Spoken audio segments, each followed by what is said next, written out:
Hai guys, ketemu lagi sama gue, Rizky dari 1%. Dan di awal video ini, gue mau nanya sebuah hal deh sama lo.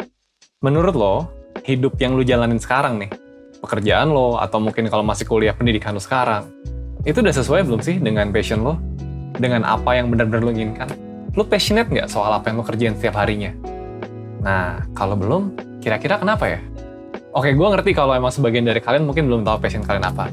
Tapi coba jujur deh, beneran nggak tahu sama sekali. Atau jangan-jangan sebetulnya tahu sih, kayaknya ada deh hal-hal ini yang kalau gue coba mungkin bakal menyenangkan buat gue.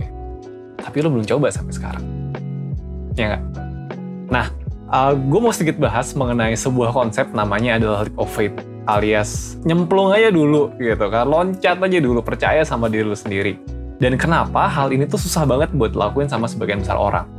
Nah, leap of faith ini itu sebetulnya bisa terjadi di banyak konteks ya. Misalnya konteks tadi tuh, masalah pekerjaan gitu kan.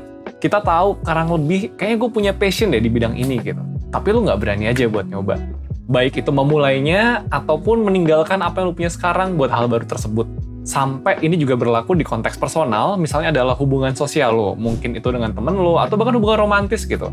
Lu punya teman atau punya pasangan yang lu tahu sebetulnya nggak cocok-cocok banget sama lo. Tapi nggak berani aja gitu buat keluar dan mencari yang baru di luar sana. Nah, buat kalian yang ngalamin masalah kayak gini, tenang aja, gue bakal bahas cukup panjang mengenai masalah ini dan gimana caranya lu bisa punya keberanian buat mencoba hal-hal yang tadinya lu inginkan itu, tapi belum coba sampai sekarang. Oke, stay tune terus di videonya ya.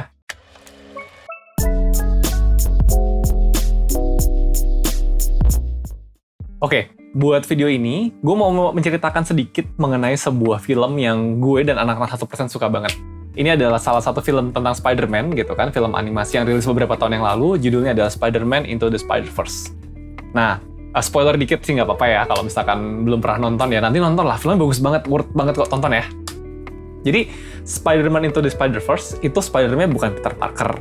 Tokoh utamanya yang jadi Spider-Man namanya adalah Miles Morales. Jadi, Miles Morales ini adalah seorang anak yang tinggal di sebuah universe di mana Peter Parker udah meninggal. Nah, si Miles Morales yang masih remaja ini, pada suatu hari, dia lagi coret-coret graffiti di sebuah tembok gitu ya. Tiba-tiba dia digigit sama laba-laba radioaktif. Ya kayak Peter Parker lah. Terus dia jadi punya kekuatan kayak laba-laba gitu kan. Tentu saja dengan nama tema Spider-Man gitu kan ya. With great powers comes great responsibility gitu. Lu punya kekuatan laba-laba, ya udah emang lu punya tanggung jawab buat jadi Spider-Man dan kemudian nolongin orang-orang di kota lo gitu kan. Tapi Miles Morales ini meskipun dia punya kekuatan laba-laba ya, terus sepanjang cerita juga dia udah diceritain, dia udah ketemu dengan orang-orang lain yang ngebantuin dia, termasuk Spider-Man dari universe lain, tapi dia tetap nggak berani buat jadi Spider-Man. Takut aja gitu.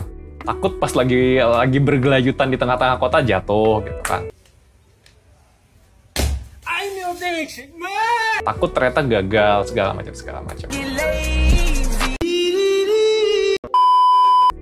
Akhirnya ya, untuk cukup panjang cerita di film itu ya, dia nggak beraksi sebagai superhero. Tapi pada akhirnya, ada sebuah scene yang menurut gue keren banget. Itu adalah scene leap of faith daripada si Miles Morales ini. Dimana dia mengingat semua kenangan ketika orang-orang di sekitar dia tuh bantuin dia buat bisa berani jadi Spider-Man. Kemudian ya udah, dia loncat aja gitu. Dia loncat dari gedung tinggi gitu kan, kemudian dia ngeberaniin diri buat mulai swinging di tengah-tengah kota, dan akhirnya dia jadi Spider-Man. Nah, kenapa gue bawa scene ini? Karena scene ini tuh adalah sebuah gambaran yang menurut gue cukup lengkap banget mengenai apa sih yang harus kita lakuin kalau kita mau mulai sesuatu yang baru, sesuatu yang kita inginkan. Dan apa sih masalahnya sebetulnya? Kenapa kita belum melakukan itu sampai sekarang? Jadi, ada satu istilah yang mungkin kalian pernah dengar ya. Mungkin kalian pernah dengar masalah zona nyaman gitu ya. Dimana manusia tuh suka banget terjebak sama zona nyaman, makanya dia nggak berani buat keluar daripada zona nyamannya dan berkembang. Ada juga sebuah pepatah yang bilang, the devil you know is better than the devil that you don't know. Artinya, setan yang lu tahu itu jauh lebih baik dibandingkan setan yang lu nggak tahu. Itu tuh menggambarkan betapa manusia itu by default emang mencari sebuah kestabilan aja, sebuah kenyamanan aja. Tidak berpikir untuk beranjak keluar daripada zona nyamannya. Kenapa? Namanya zona nyaman gitu. Kalau nggak nyaman, namanya bukan zona nyaman. Ya kan? Masalahnya, untuk bisa menjadikan sebuah hal itu menjadi zona nyaman, itu membutuhkan lo buat menjadi familiar dengan situasi tersebut. Contohnya gini, kayak lu tadi ya, lu sekarang punya pekerjaan yang ya mungkin passionate sih enggak ya, tapi ya udahlah itu kerjaan lu sehari-hari. Sementara lu punya sebuah passion yang di luar daripada pekerjaan lu sekarang. Nah, ini kan di luar daripada kehidupan lu sehari-hari ya. Jadi kalau misalkan ini hidup lu gitu kan, passion-nya tuh udah di luarnya nih. Kenapa? Karena lu belum pernah familiar sama tempat ini gitu. Jadi dia nggak akan pernah jadi zona nyaman lo. Kenapa? Karena zona nyaman lu di sini. Tempat yang lu biasa lakukan sehari-hari gitu. Lu bangun, lu jalan pekerjaan lu segala macam. Passion lu ada di luar itu. Kenapa? Karena belum pernah dimulai. Jadi untuk bisa mendapatkan sesuatu yang baru dari hidup kita sehari-hari, udah pasti harus keluar dari zona nyaman gitu. Kenapa? Karena zona nyaman tuh ya hidup kita sehari-hari. Terlepas seberapa sucks pun hidup kita sehari-hari ya, seberapa kita nggak suka, itu adalah zona nyaman. Itu kenapa orang-orang yang berada dalam konteks, misalkan hubungan abusive ya, bisa dalam keluarga, pertemanan, atau hubungan romantis, itu kadang-kadang nggak mau keluar aja gitu. Kenapa? Karena nggak enaknya itu tuh udah nyaman, dia udah terbiasa, kita udah tahu apa yang akan terjadi, seburuk-buruknya apa sih. Sementara di luar sana, bisa jadi sih dapat yang lebih baik, tapi kalau lebih buruk gimana? Dan ada banyak tanda tanya kan, kenapa? Karena di luar sana tuh bukan sesuatu yang kita tahu sekarang seperti apa. Termasuk tadi ya, termasuk hubungan personal lu sama orang lain, termasuk juga dalam konteks pekerjaan. Jadi, penting buat kita bisa keluar dari zona nyaman, dan itu yang digambarkan di Spider-Man tadi. Actually, dia bener-bener keluar dari zona nyaman, di mana dia selama ini masih takut buat swinging, ya udah dia loncat aja gitu, loncat ke bawah. Tapi sebetulnya, apa sih yang bisa bikin seorang Miles Morales itu actually berani buat mulai loncat, kemudian mengalami tadi ya, jatuh turun banget gitu kan, sampai hampir nabrak, terus akhirnya dia bisa swing lagi. Jadi, sebetulnya kalau misalkan kita dekonstruksi apa yang dilakukan oleh Miles Morales, menurut gue tuh ada beberapa poin sih, yang menjelaskan kenapa dia pada akhirnya berani keluar dari zona nyamannya, sementara kita, kebanyakan dari kita, nggak berani aja gitu. Menurut gue, ada 3 hal yang kita harus punya sebelum kita bisa melakukan hal seberani itu. Hal sebenarnya kayak tadi Miles Morales loncat gitu ya, atau misalkan lo mungkin keluar dari zona nyaman lo. Hal pertama yang harus lo punya adalah lo harus tahu di luar sana ketika lo keluar dari zona nyaman, itu lo mau ngapain. Contohnya apa? Contohnya misalkan lo sekarang pekerjaan lo ya udah kerja kantoran biasa boring gitu ya, tapi lo punya passion di fotografi misalnya. Nah, akan jauh lebih mudah buat lo memutuskan lo mau keluar atau enggak dari pekerjaan lo dan ngejar passion lo kalau lo udah bisa motret.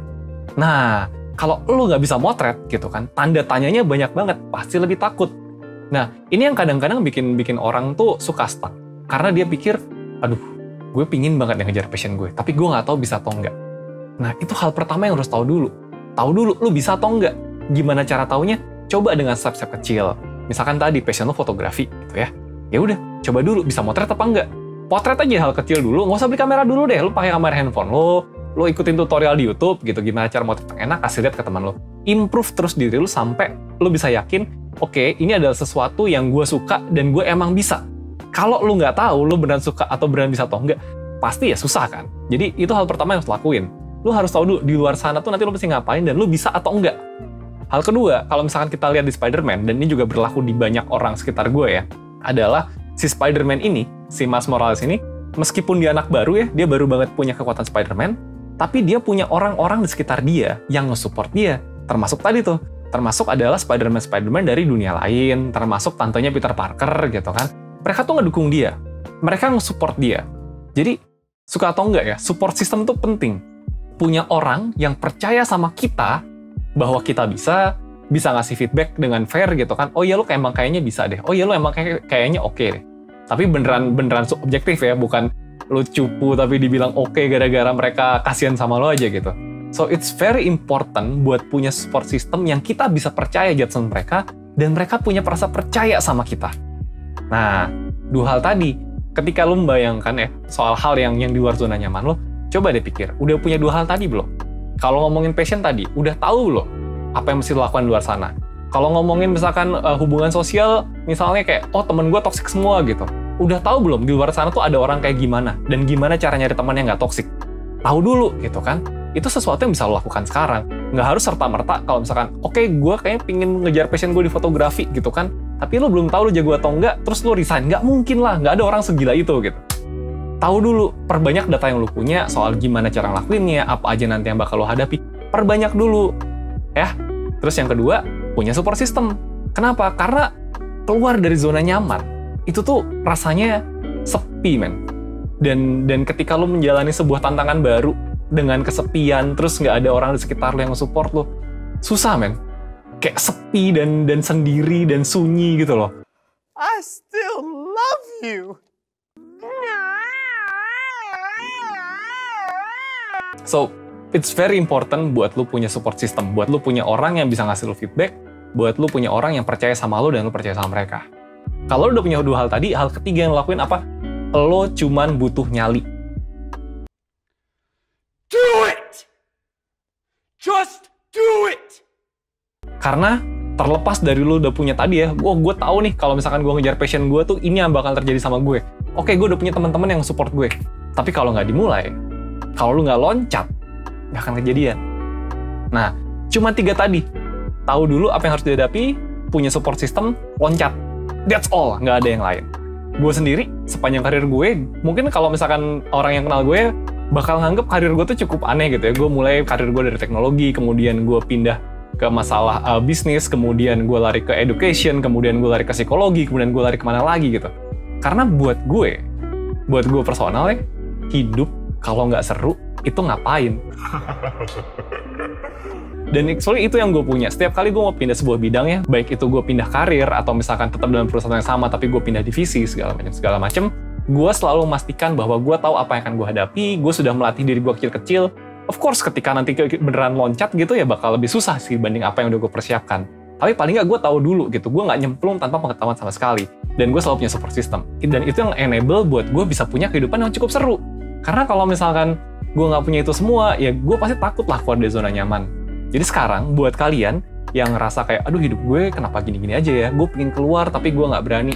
Coba deh lo lakuin hal-hal tadi dulu. Cari info dulu, bangun support system kalian dulu, kemudian loncat aja.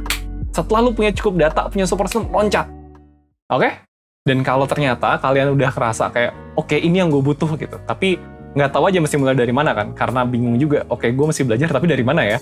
Terus, oke, gue butuh support system, tapi dari mana ya? Di hidup gue nggak ada orang yang bisa gue percaya, dan kayak susah gitu orang buat percaya sama gue.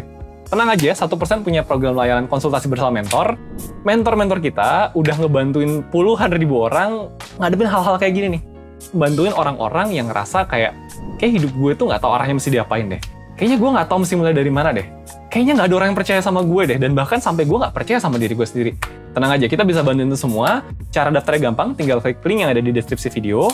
So, tunggu apa lagi? Kalau emang lu ngerasa lu pingin punya hidup yang lebih seru, punya hidup yang lebih meaningful buat lu, tapi lu terlalu takut buat mulai, datang ke kita deh, kita bantuin kalian.